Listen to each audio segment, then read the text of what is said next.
जी बिस्मिल्लाहिर्रहमानिर्रहीम स्टूडेंट्स। आज हमारा नया टॉपिक जो है वो बहुत इम्पॉर्टेंट टॉपिक है। हम देख रहे हैं कि हम अलजबरा पढ़ रहे हैं, तो अलजबरा में हमारा नेक्स्ट जो टॉपिक आ रहा है वो आज है फैक्टराइजेशन। हाँ जी, फैक्टराइजेशन जो है वो बहुत इम्पॉर्टेंट है जैसे कि मैंने बताया, लेकिन याद रखें कि फैक्टराइजेशन के मुख्तलिफ स्टेप्स हैं जो हमने फॉलो करने होंगे। फॉर एग्ज़ाम्पल, पहले तो फैक्टराइजेशन का मतलब समझ लें। फैक्टराइजेशन हम करना किसकी चाह रहे हैं? हम फैक्टराइजेशन यहाँ करना चाह रहे हैं अलजब्रिक एक्सप्रेशन की। लेकिन हमें पता है कि इससे पहले हम अगर नंबर्स की बात कर दी जाए तो फॉर एग्ज़ाम्पल अगर कोई भी नंबर हमारे पास है, लेट्स सपोज जी 10 है, और हमसे कहा जाए कि इसकी फैक्टराइजेशन करें, तो 10 की फैक्टराइजेशन जी इस तरह से, जैसे हम एलसीएम लेते हैं तो 2 का टेबल जी 5 टाइम्स और 5 का टेबल 1 टाइम, तो इट मीन्स कि 10 को हम लिख सकते हैं 2 मल्टीप्लाई 5। देखें 2 मल्टीप्लाई 5 जब हम करते हैं तो उसका रिज़ल्ट तो हमें 10 ही मिलेगा, जाहिर सी बात है। लेकिन इस प्रोसेस का नाम हो गया फैक्टराइजेशन, यानी कहने का मतलब हुआ कि जब वो नंबर हमें मिला हुआ तो हमने उसे ब्रेक किया है मल्टीप्लाइंग फैक्टर्स की सूरत में। 2 फैक्टर्स बन जाएं, 2 से ज़्यादा बन जाएं, 3 बन जाएं, 4 बन जाएं, जितने भी बन जाएं, तो किसी भी नंबर को जब हम ब्रेक करेंगे मल्टीप्लाइंग फैक्टर्स में, तो ये जो प्रोसेस है ये कहलाएगा फैक्टराइजेशन। अच्छा, इसमें ये तो सिर्फ नंबर था। हम बात करना चाह रहे हैं कि फैक्टराइजेशन अगर हमसे कहा जाए कि find the factors of algebraic expression, कि अब अगर हमें अलजब्रिक एक्सप्रेशन दिया जाए, लेट्स सपोज ये एक अलजब्रिक एक्सप्रेशन है 3x² प्लस 6x, इसकी कहा जाए कि फैक्टराइजेशन करें, तो यहाँ याद रखें स्टूडेंट्स कि यहाँ हमारे पास चंद स्टेप्स हैं। वो स्टेप्स हमें फॉलो करने पड़ेंगे। वो कौन से स्टेप्स हैं जी? उनमें पहला स्टेप अगर याद रखें हमेशा कि फैक्टराइजेशन में सबसे पहले जो है वो कॉमन देखा जाता है कि कुछ कॉमन है या नहीं है। दूसरे नंबर पे अगर कोई फार्मूला यूज़ हो रहा है तो फार्मूला यूज़ किया जाएगा। इसी तरह से चंद और स्टेप्स हैं जिनका जिक्र हम बाद में करेंगे। तो सबसे पहले तो देखें 3x² प्लस 6x, अगर हम इसकी फैक्टराइजेशन करना चाहते हैं तो हम क्या करेंगे? इसके सोल्यूशन में सबसे पहले देखेंगे कि क्या ये जो 2 टर्म्स हैं इनमें कोई चीज़ कॉमन है जी। 3x² प्लस 6x, हाँ जी, इसमें हम देख रहे हैं कि इसमें दोनों जो कोएफिशिएंट्स हैं उस पर 3 का टेबल जा रहा है, यस। उसके अलावा x² है, वहाँ पे x है, तो 3x जो है वो हम इनमें से कॉमन ले सकते हैं जी। 3x कॉमन लेते हैं तो यहाँ रह जाएगा x, और 3 का टेबल 6 पे जाएगा 2 टाइम्स। तो ये कहलाएगी कि ये हमने क्या किया, ये फैक्टराइजेशन हो गई। जो एक्सप्रेशन हमें मिला हुआ था वो फैक्टराइज हो गया। इसमें हमने सिर्फ कॉमन लेना सीखा है। हाँ, अगर ये 3 टर्म्स हों या होती हैं, फॉर एग्जांपल एक और एग्जांपल ले लेते हैं जी इसी से रिलेटेड कि 8x³ y और प्लस 12x² y², और फ़र्ज़ कर दें जी नेक्स्ट है 4xy³। अब इसकी अगर कहा जाए कि फैक्टराइजेशन क्या करें तो यहाँ भी सेम प्रोसीजर होगा कि हमने देखना है कि सब में अगर कुछ कॉमन है तो कॉमन ले लेना है। देखें यहाँ 8 है, 12 है, 4 है, इन सब पे 4 का टेबल जा रहा है। मैक्सिमम टेबल पढ़ना है जो सब पे जाए। वैसे तो इन सब पे 2 का टेबल भी जा रहा है, लेकिन बेहतर होगा कि हम एक साथ 4 कॉमन निकालें। और उसके बाद x³ x² और यहाँ पे x है खाली, तो x कॉमन निकाला जा सकता है। y² y³ जी, इसी तरह से y कॉमन निकालें, यानी ऐसी चीज़ कॉमन निकालनी है जो सब में से पॉसिबल हो। तो देखिए 4 का टेबल 8 पे जा रहा है जी 2 टाइम्स एक्स क्यूब में से एक्स निकल गया तो बाकी रह गया एक्स स्क्वायर और वाई कॉमन निकल गया, प्लस 4 का टेबल 12 पे जा रहा है जी, 4 3 द 12 होता है, राइट हो गया। एक्स कॉमन निकल चुका है, वाई भी एक कॉमन निकला, तो यहाँ पे एक एक्स रह गया और एक ही हमारे पास वाई बचा। प्लस यहाँ से देखें 4 का टेबल 4 पे 1 टाइम, ठीक है, एक्स भी कॉमन निकल गया और वाई एक निकला तो बाकी रह गया वाई स्क्वायर। अब यहाँ 1 लिखने की ज़रूरत कोएफिशिएंट में नहीं होती। तो ये हमारे पास इसकी फैक्टराइजेशन हो गई, यानी हम कह सकते हैं ये इसका आंसर बन गया। बस एक ही स्टेप में आप देखेंगे, स्टेप सिर्फ हमने इतना किया है कि जो चीज़ कॉमन है उसको हमने कॉमन दे दिया। अच्छा, उसके बाद देखते हैं जी दूसरा स्टेप हमने कहा है कि फैक्टराइजेशन का जो सेकंड स्टेप है वो है यूजिंग फार्मूला। लेकिन यहाँ याद रखें कि जैसे पिछले लेक्चर में हमने फार्मूलाज़ की प्रैक्टिस की थी, बिल्कुल उसी तरह से फार्मूलाज़ वही जो हम वहाँ पे यूज़ करके आए थे, उन्हीं फार्मूलाज़ को हम देखेंगे यहाँ पे कि फैक्टराइज अगर कहा जाता है हमें कि लेट्स सपोज जी 9x स्क्वायर प्लस 12xy और प्लस 4y स्क्वायर। देखें इसमें हमें नज़र आ रहा है कि इस एक्सप्रेशन में 3 टर्म्स हैं, तो हम यहाँ क्या करेंगे कि इसकी फैक्टराइजेशन करने के लिए सबसे पहले तो ये देखें कि यहाँ भी स्टेप नंबर 1, क्या सब में कुछ कॉमन है, 9 12 4 सब पे कोई सेम टेबल जा रहा है, नहीं जा रहा। या x है और y है तो क्या सब में कुछ कॉमन है, नहीं। तो फिर हमारा दूसरे स्टेप पे ध्यान जाएगा।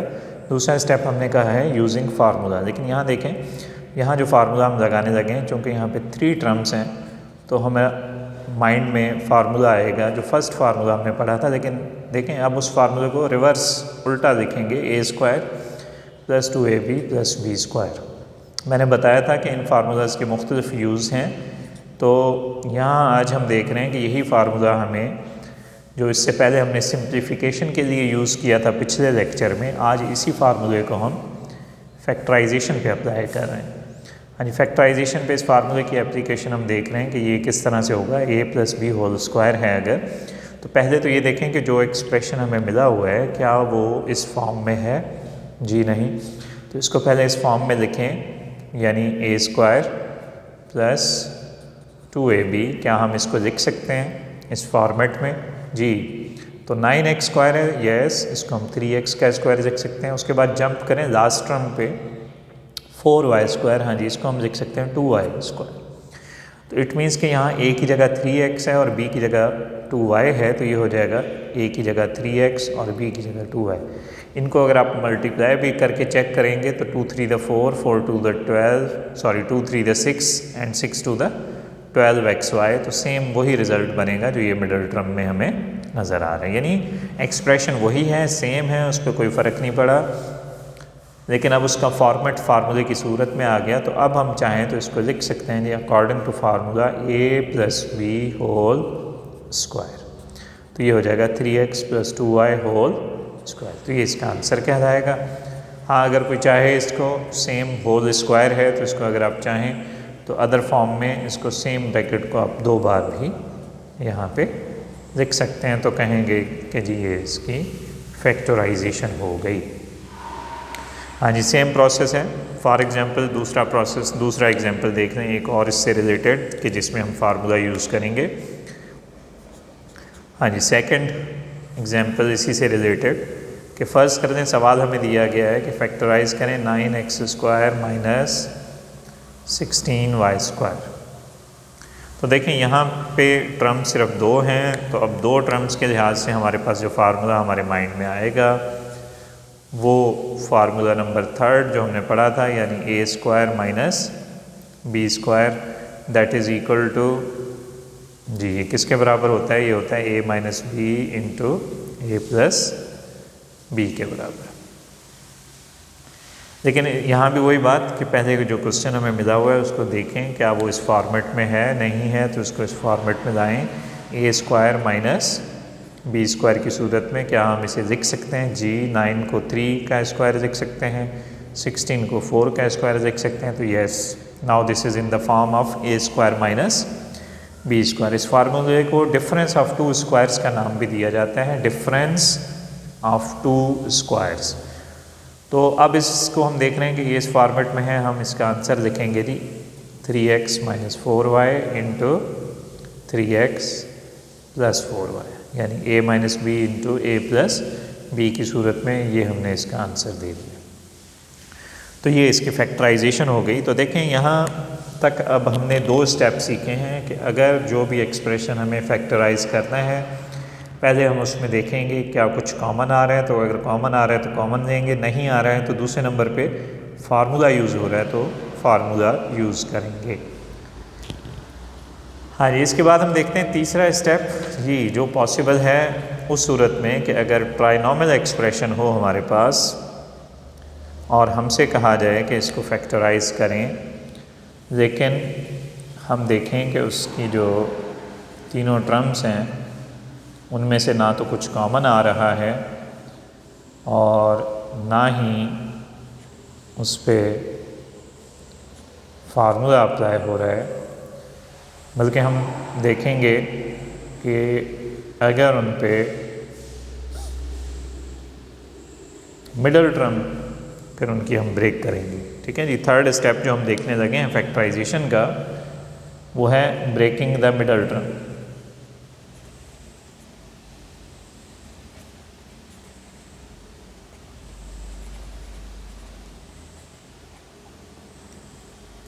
जी, फॉर एग्जांपल ये एक्सप्रेशन हमें नज़र आ रहा है, इसमें 3 टर्म्स हैं और ये ब्रेकिंग द मिडल टर्म ख़ास तौर पे ट्राइनॉमियल एक्सप्रेशन के लिए किया जाता है। ट्राइनॉमियल से मुराद है ऐसा एक्सप्रेशन, ऐसा पोलिनॉमियल एक्सप्रेशन जिसमें 3 टर्म्स हों, तो वो ट्राइनॉमियल एक्सप्रेशन कहलाता है, जैसे ये है।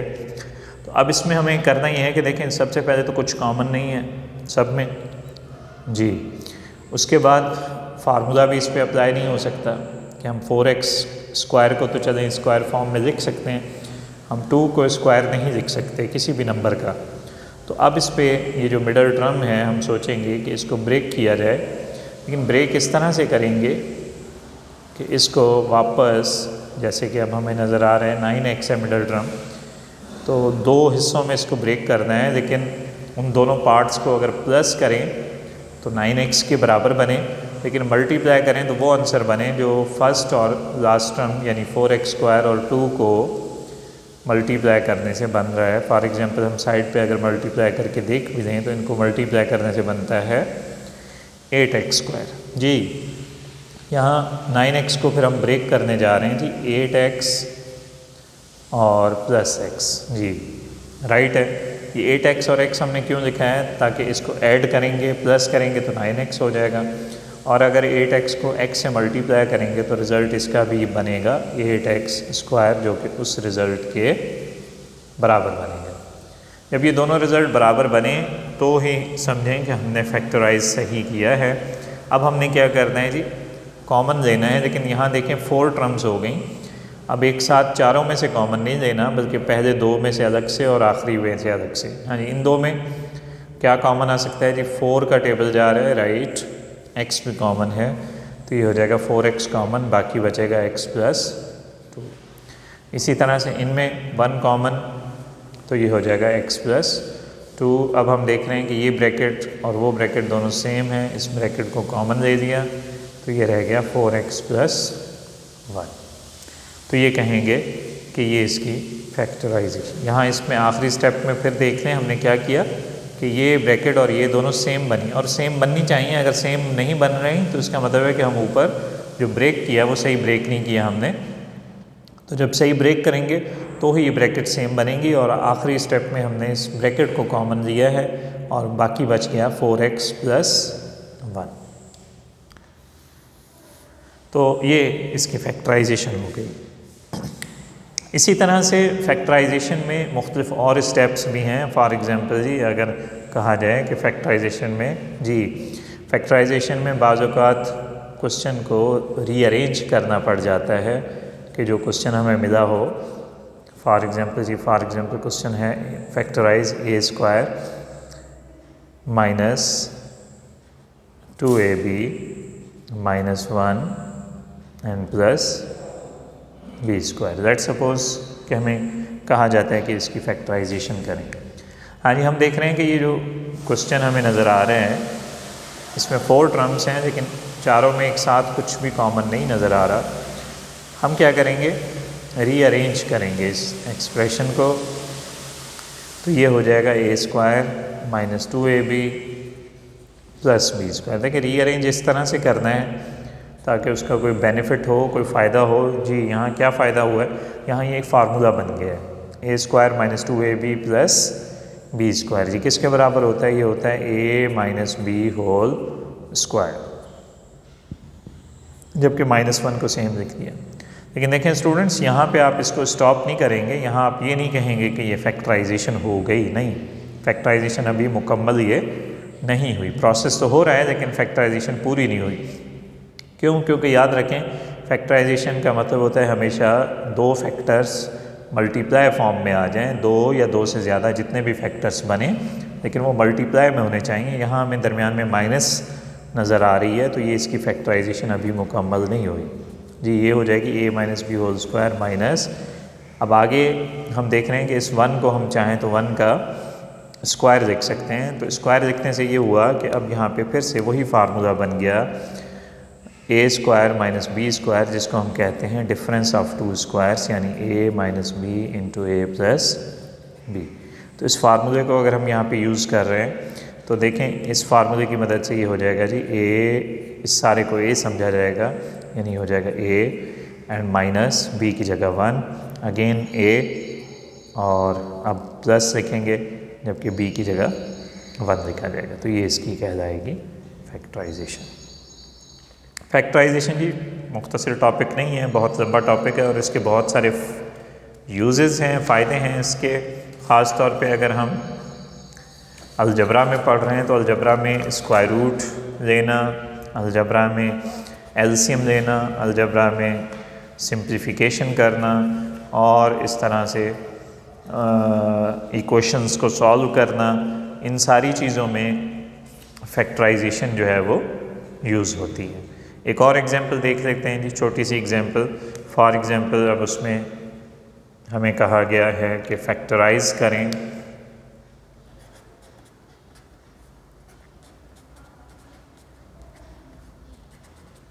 हाँ जी, किसे फैक्टराइज करना है, हमें कहा गया हो कि लेट्स सपोज कि फैक्टराइज करें जी x power 16 minus y power 16। देखें ये एक्सप्रेशन हमें नज़र आ रहे हैं, लेकिन हम देख रहे हैं दरमियान में माइनस है, तो हम इसे चाहें तो स्क्वायर फॉर्म में लिख सकते हैं x पावर 8 और ऊपर स्क्वायर देंगे यानी 8 to the 16 बन जाएगा। इसे भी लिख सकते हैं y पावर 8 और ऊपर, लेकिन ये फार्मूला बन गया है a² माइनस b स्क्वायर का। तो फार्मूला अगर हम यहाँ पे यूज़ करते हैं तो ये बनेगा जी a² माइनस b स्क्वायर, यानी डिफरेंस ऑफ 2 स्क्वायर्स का formula a minus b into a plus b। तो इस हिसाब से ये बन जाएगा जी a यानी x power 8 minus y power 8, ठीक है जी, और फिर से a और प्लस b की फॉर्म। लेकिन यहाँ स्टूडेंट्स देखें कि ये क्वेश्चन स्टॉप नहीं होगा, इससे आगे भी चलेगा। क्यों? क्योंकि यहाँ ये जो फर्स्ट ब्रैकेट है उसमें अगर आप देखेंगे तो एक बार फिर से यही माइनस वाला फार्मूला अगेन बन सकता है a² माइनस b स्क्वायर। तो यहाँ याद रखें कि अगर एक क्वेश्चन में एक फार्मूला यूज़ हुआ है एक बार, तो ज़रूरी नहीं कि बस वो एक ही दफ़ा यूज़ होगा, उसके बाद अगर उस पर वो फार्मूला रिपीट हो रहा है तो दोबारा फिर यूज़ करेंगे। यहाँ देख रहे हैं ये फिर से a² minus b square same formula बन गया, लेकिन यहाँ देखें इस पे नहीं बनाना, इस पे बनेगा भी नहीं, क्योंकि ये जो फार्मूला है ये डिफरेंस ऑफ 2 स्क्वायर्स है, इसके दरमियान में माइनस होगी तो ही ये फार्मूला बनेगा। अगर प्लस है तो फिर ये फार्मूला इस्तेमाल नहीं होगा। प्लस की ज़रूरत में क्यूब का फार्मूला है या और फार्मूलाज हैं, लेकिन ये स्क्वायर का फार्मूला जो है ये जस्ट माइनस की फॉर्म में है। तो अब ये फार्मूला यहाँ पे लगाएंगे a minus b into a plus b। लेकिन स्टॉप अभी भी नहीं आया। उसकी वजह यह है कि एक बार फिर से ये फार्मूला बन रहा है जी a² माइनस b²। तो देखें जितने से ज़्यादा फैक्टर्स पॉसिबल हों बनना वो हम बनाएंगे तो ही हम कहेंगे कि ये इसकी फैक्टराइजेशन हुई है जी। ये फार्मूला फिर से a minus b into a plus b. लेकिन फर्स्ट ब्रैकेट पे फिर से गौर करें, अगेन हमें नज़र आ रही है कि जो फर्स्ट ब्रैकेट है वो फिर से डिफरेंस ऑफ टू स्क्वायर्स की फॉर्म में है। इसको आखिरी बार ये फार्मूला फिर यूज़ कर रहे हैं a minus b into a plus b. तो ये इसके फैक्टर्स कहलाएंगे। तो देखें स्टूडेंट्स, हमने फैक्टर्स फाइंड किए हैं और ये जो एक्सप्रेशन हमें बहुत छोटा सा मुख्तसर सा एक एक्सप्रेशन मिला हुआ था, उसके हमें 1 2 3 4 5 फैक्टर्स जो हैं वो मिले हैं। तो ये इसका आंसर कहलाएगा। यानी जो भी एक्सप्रेशन मिला हो उसके जितने ज़्यादा से ज़्यादा फैक्टर्स हम बना सकते होंगे उसके बनाने हैं, और जब सारे फैक्टर्स उसके बन जाएं, उससे ज़्यादा ना बन रहे हो तो फिर कहेंगे कि ये इसका आंसर आ गया। हाँ जी, फैक्टराइजेशन जैसे कि बताया कि इसमें और दूसरे फार्मूलाज भी यूज़ हो सकते हैं। इसके अलावा और भी चंद स्टेप्स हैं जो किए जा सकते हैं। फ़िलहाल हम इतने ही स्टेप्स देखेंगे, इनकी प्रैक्टिस करेंगे, इनके बारे में आपको होमवर्क दिया जाएगा। ओके स्टूडेंट्स, अल्लाह हाफ़िज़।